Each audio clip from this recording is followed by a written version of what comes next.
Y'all, I'm delighted to introduce you to my friend Nancy Mattingly. She actually just moved right down the road from me, so I was really, really excited that we're going to be neighbors.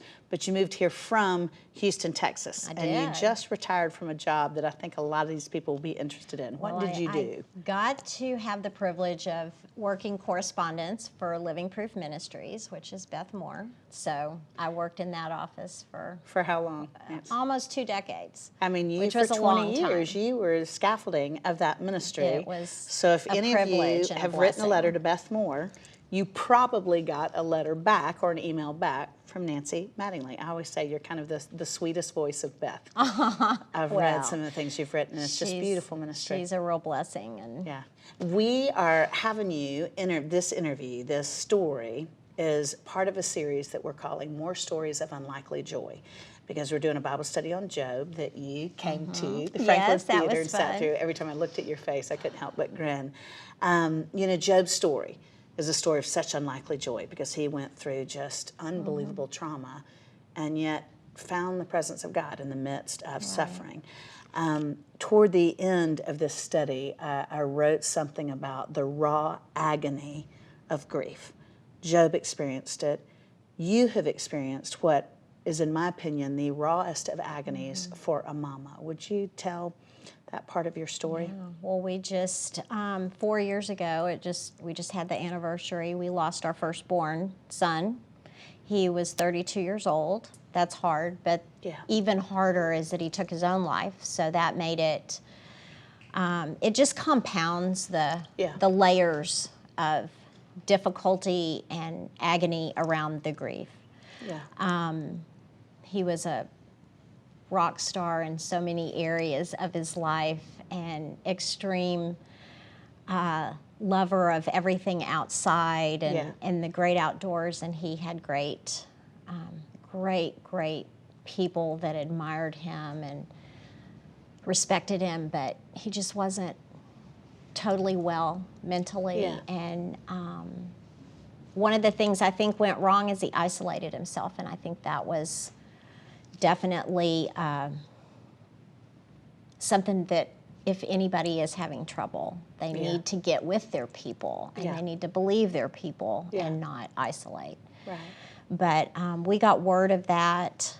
As a matter of fact, I was telling you earlier, it was supposed to be on a Bible study night. Yeah. And so I would have been gone, but it was late afternoon. And in Houston, Texas, if we have any threat of ice, the city shuts down. Right. So we had shut down Bible study for that night. And Which is very unusual.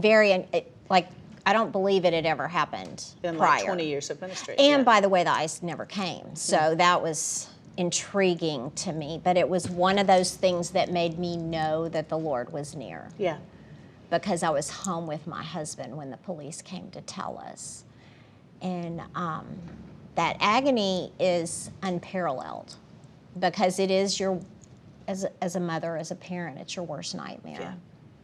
Yeah. But when it comes true and when it happens, then what do you do with it?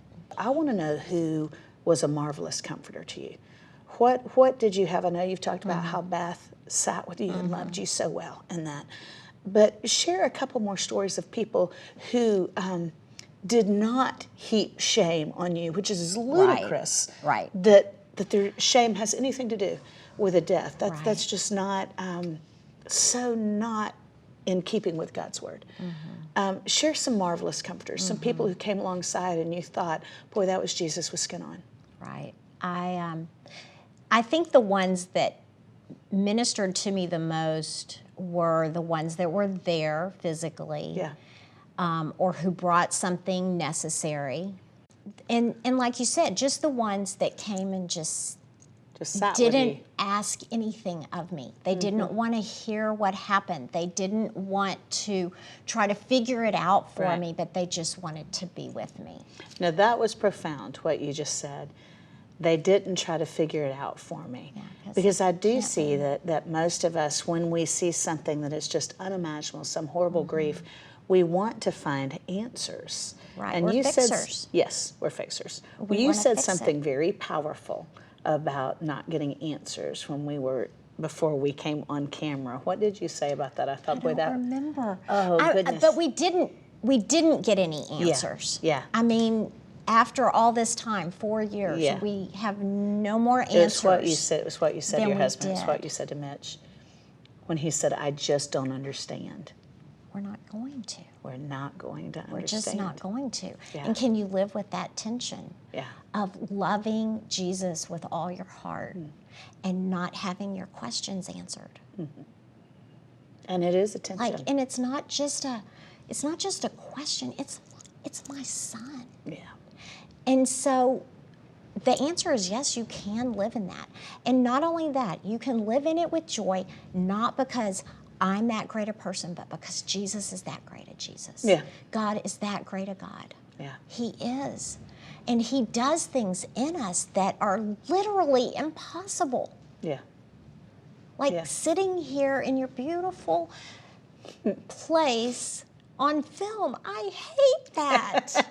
I would much rather write you a note. But it's a story that, the women and men who will watch this, who will go, I'm not going to get answers, but I'm going to get through this. Yes. Not that you ever get to the other side of losing a child, but you do survive and You even get thrive. to a point where you realize, and early on, this was my story, I would wake up and I go, well, okay, so now what? Yeah. Another day without him. What am I supposed to do with that? And literally, he allows you to put your foot in front of the other, maybe half a day Yeah. or maybe a full day. Yeah. And then you realize it's been a week, or you realize Yeah. it's been, 3 months, and you're still going, and you realize there's got to be a purpose. Right. And so my purpose can either be I'm going to hide this thing that happened and try to move on without it, or I'm just going to put it out there Right. and go, this is what happened to us, and this is how we're processing. Right.